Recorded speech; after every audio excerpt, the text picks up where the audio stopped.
Motilal Oswal mid cap mutual fund ने last 3 साल में दबा के रिटर्न बनाए हैं, लेकिन अगर आप शॉर्ट टर्म पर्सपेक्टिव से देखोगे तो यहां पे एक रिस्क दिख रहा है। और इस वीडियो के अंदर हम सारे एंगल से इस म्यूचुअल फंड को एनालाइज करेंगे और समझने की कोशिश करेंगे कि जो पास्ट रिटर्न है क्या ये फ्यूचर में बन सकते हैं या नहीं बन सकते, और पोर्टफोलियो कैसा डिजाइन हुआ है इस म्यूचुअल फंड का। सो मेरा नाम है अभिषेक उपाध्याय, आप देख रहे हो कॉफी थिंकर्स। अगर आपको लॉजिकल और प्रैक्टिकल वीडियो पसंद है तो ये चैनल आपके लिए है। प्लीज इस चैनल को सब्सक्राइब और वीडियो को लाइक कर देना, आपके लिए फ्री है और मेरी हेल्प होती है। शुरू करते हैं वीडियो। मोतीलाल ओसवाल ने लास्ट 5 साल में 35% के सीएजीआर से रिटर्न दिए हैं, 3 साल में 27% के और 1 साल में अप्रॉक्सीमेटली 0.1% के रिटर्न दिए हैं। सो अगर कोई इंसान लास्ट 1 साल में आया है इस म्यूचुअल फंड में तो भाई वो कसम से बोलने वाला है कि ये म्यूचुअल फंड बेकार है, इसने पैसे नहीं बनाए। और ज्यादातर लोग जो म्यूचुअल फंड में पैसा नहीं बना पा रहे उनकी शिकायत ही ये है। क्यों, ये दिखाता हूं। लास्ट 6 महीने के जैसे आप रिटर्न्स देखते हो, इस पर्टिकुलर म्यूचुअल फंड ने 17.6% के रिटर्न बनाए हुए हैं। ऐसा मैं क्यों कह रहा हूं, क्योंकि जो मार्केट है लास्ट 6 महीने में रिकवर कर चुकी है, तो इस फंड ने भी रिकवर करा है। क्वेश्चन ये नहीं है कि इसने 1 साल में रिटर्न बनाए या नहीं बनाए, क्वेश्चन ये है कि क्या इसने अपने बेंचमार्क को बीट करा है। क्योंकि अगर ये बीट नहीं कर रहा तो दिक्कत है। अगर मैं लास्ट 6 महीने की बात करूं जो कि शुरू होते हैं 20 मार्च 2025 से, जहां से रिकवरी आई है, वहीं पे अगर मैं देखूं कि 20 मार्च 2025 निफ्टी मिड कैप 150 से कंपेयर कर रहा हूं 20 मार्च 2025, यहां से अगर मैं देखूं तो इस म्यूचुअल फंड ने रिटर्न्स दिए हैं, मतलब इस इंडेक्स ने रिटर्न दिए हैं 20% के। सो अगर मैं लास्ट 6 महीने की बात करूं तो इसने एक्चुअली अपने बेंचमार्क से अंडर परफॉर्म करा है, और ये एक बड़ा रिस्क बन सकता है। लेकिन एक और चीज जो आपको पता होनी चाहिए, जब बाजार में गिरावट आई थी तो ये बेंचमार्क से थोड़ा सा कम भी गिरा था। तो ये रिकवरी एब्सोल्यूट वे में हम कंपेयर नहीं कर सकते, लेकिन नेट नेट अगर हम प्योर म्यूचुअल फंड एनालिसिस के पर्सपेक्टिव से जाए तो डेफिनेटली यहां पे अंडर परफॉर्मेंस दिख रही है आपको बेंचमार्क से। इवन इसके लिए हम इस वाले पैरामीटर पे भी कंपेयर कर लेते हैं। लास्ट 6 महीने में यहां पर भी जो बेंचमार्क है इसने अंडर परफॉर्म करा हुआ है। अगर मैं इस म्यूचुअल फंड के अल्फा की बात करूं तो 7.88% से ज्यादा है, क्योंकि बेंचमार्क का 5.57% के आसपास का है। सो इसका अल्फा एक्चुअली बढ़िया है, मतलब बाजार में जब रिकवरी आती है तो ज्यादा रिकवर आता है। लास्ट 6 महीने में प्रॉब्लम आई है। लेकिन अगर हम इसको कंपेयर करें इसी के कंपटीशन से, जो कि है HDFC mid cap, Kotak mid cap और Nippon India growth mid cap fund, 1 साल में मतलब ईयर ऑन ईयर लेवल पे जब हम वाईटीडी के रिटर्न देखते हैं तो उसमें एचडीएफसी मिड कैप अच्छा रहा है और कोटक मिड कैप तो इससे भी ज्यादा अच्छा रहा है।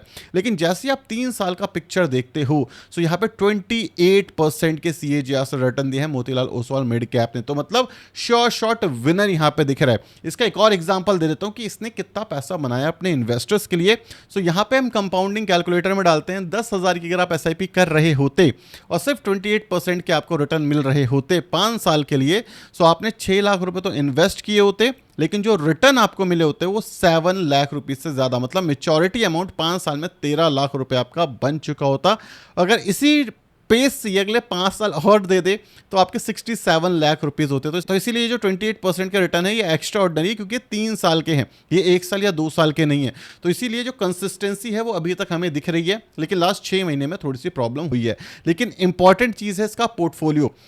अगर आप इसका पोर्टफोलियो देखोगे तो इक्विटी के अंदर 97%, जहां पे ज्यादातर लोग इस समय पे कैश पे बैठे हैं, इसने पूरा पैसा इक्विटी में लगाया हुआ है, और 2% के आसपास कैश है, जिसको काफी अलग अलग तरीके से यूज किया जा सकता है। जैसे अगर आप विड्रॉ करोगे तो आपको कैश दे देंगे, अगर एक मेजर विड्रॉल आ गया तो भी इन पे ऐसा लिक्विडिटी का इशू नहीं आएगा। अगर हम म्यूचुअल फंड के डिस्ट्रीब्यूशन की बात करें तो अगस्त 2025 में आईटी है, अदर है, केबल है, home electronic appliances, retail speciality है, ये सारे सेगमेंट अच्छे हैं। लेकिन बेस्ट चीज क्या है, आईटी के अंदर 20% के आसपास की होल्डिंग है। तो इसका मतलब ये है एक कॉन्सेंट्रेटेड बेट ली गई है यहां पे। अगर आप देखोगे जो रीसेंट इसके परफॉर्मेंस में गिरावट आई उसके पीछे भी मेन आईटी ही है, क्योंकि जो ट्रम्प के टैरिफ चल रहे हैं वो आईटी सेक्टर को मेजर हैम्पर कर रहे हैं, जिस वजह से यहां पे जो आईटी सेक्टर वो नहीं चल रहा था कुछ टाइम से, जिस वजह से इसकी गिरावट चल रही थी। पोर्टफोलियो देखोगे तो ये चीज और भी ज्यादा क्लियर हो जाती है। जैसे अगर आप देखोगे डिक्सॉन के अंदर 10% की होल्डिंग है, मतलब one of the biggest holding Dixon technologies में है।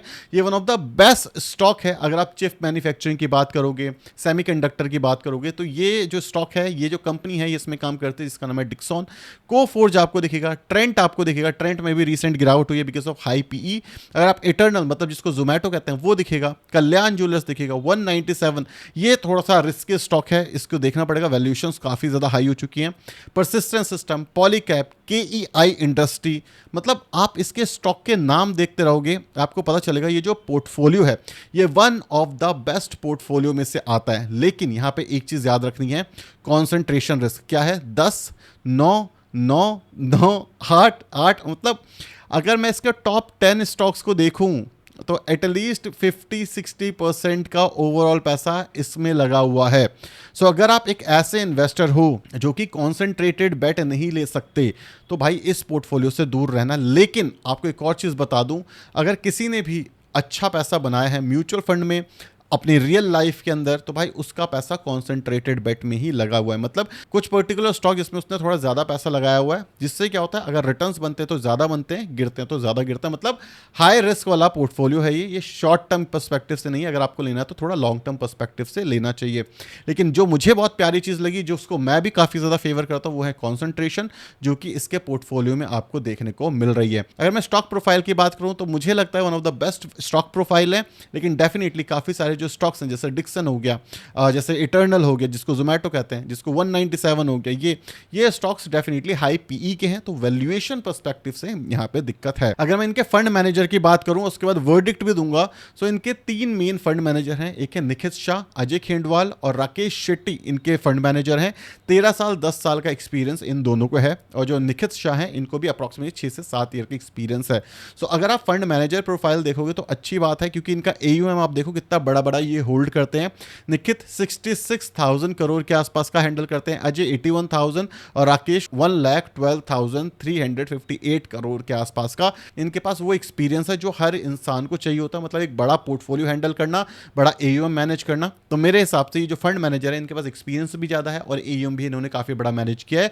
ये दूसरे फंड्स की तरह नहीं है जो कि कोई भी फंड मैनेजर उठाते हैं जिनके पास 2, 3, 4 साल का एक्सपीरियंस होता है वो डाल देते हैं, जिस वजह से इन्वेस्टर्स सफर करते हैं। तो फंड मैनेजर जो सबसे इंपॉर्टेंट होता है म्यूचुअल फंड में, मुझे इनके अच्छे लगते हैं जितना मैंने इनके बारे में पढ़ा है। सो नेट अगर हम इस वीडियो को कंक्लूड करने की कोशिश करें आसान भाषा के अंदर, देखो ये mutual fund one of the best mutual fund है अपनी कैटेगरी में।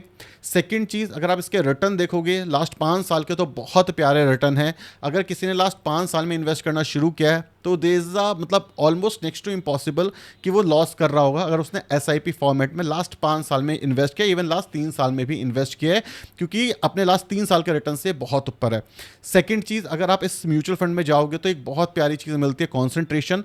लेकिन ये 2 धारी तलवार है। अगर आपको क्वांट याद होगा तो वो भी कॉन्सेंट्रेटेड पोर्टफोलियो के साथ आ रहा था, लेकिन उसके बाद क्या होता है, पोर्टफोलियो चर्न करना बंद कर देते हैं, कॉन्सेंट्रेशन कम हो जाते हैं, जिस वजह से जो रिजल्ट हैं वो खराब होने शुरू हो जाते हैं। और कई बार कॉन्सेंट्रेटेड पोर्टफोलियो जब नहीं चलते तो लंबे समय तक आपको फंसाते हैं। चौथी चीज़ जो इसमें बहुत अच्छी है, fund manager experience fund manager हैं, अच्छा पैसा मैनेज किया हुआ है और एक बहुत बड़ा टाइम इन्होंने इंडस्ट्री में स्पेंड किया हुआ है। तो ये एक डेफिनेटली चेकलिस्ट है, क्योंकि आप अपना पैसा उसी इंसान को देना चाहोगे जिसने थोड़ा टाइम देखा हो मार्केट के अंदर, राइट। ऐसा नहीं कि कोई 2 साल पहले आया आप अपना पैसा उसको देना चाहोगे।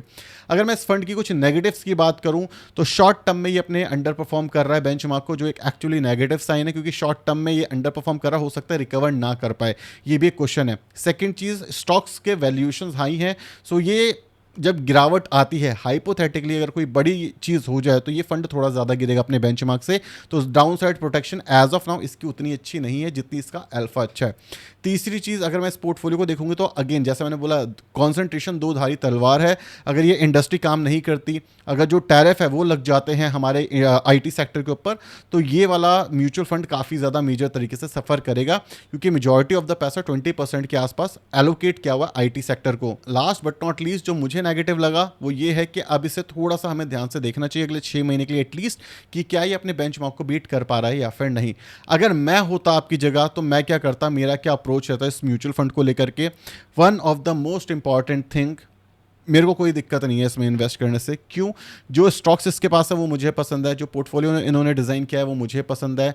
आज नहीं चलेगा, कल नहीं चलेगा, 2 महीने नहीं चलेगा, 6 महीने बाद ये ऐसे स्टॉक्स हैं इनके पोर्टफोलियो में जो आपको हाई ग्रोथ वाली इंडस्ट्री में काम करते हुए दिखते हैं। और मैं अगर अपने रिस्क एपेटाइट के हिसाब से बताऊँ तो मुझे आज सच वोलेटिलिटी से कोई दिक्कत नहीं है, काफ़ी बढ़िया तरीके से मैं वॉलेटिलिटी मैनेज कर लेता हूं। तो मेरे हिसाब से अगर मैं रिस्क और रिवॉर्ड को कंपेयर करूं लास्ट 3 साल के, तो अच्छे हैं, और मुझे ये लगता है कि अगले भी 3-4 साल 5 साल में ये म्यूचुअल फंड रिटर्न बना सकता है एज पर देयर करंट पोर्टफोलियो। फ्यूचर में चेंज होगा तो उसके हिसाब से दोबारा एनालिसिस करनी पड़ सकती है। तो नेट नेट मेरे हिसाब से अच्छा म्यूचुअल फंड है। अगर कोई इन्वेस्ट करना चाहता है अपनी एनालिसिस करो, थोड़ा और डीप जाओ, और इसके बाद आप इसको बाय या सेल कर सकते हो डिपेंडिंग ऑन योर ओपिनियन। आपका क्या ओपिनियन है आप मुझे डेफिनेटली कमेंट सेक्शन में जरूर बताना। Bye bye, thank you.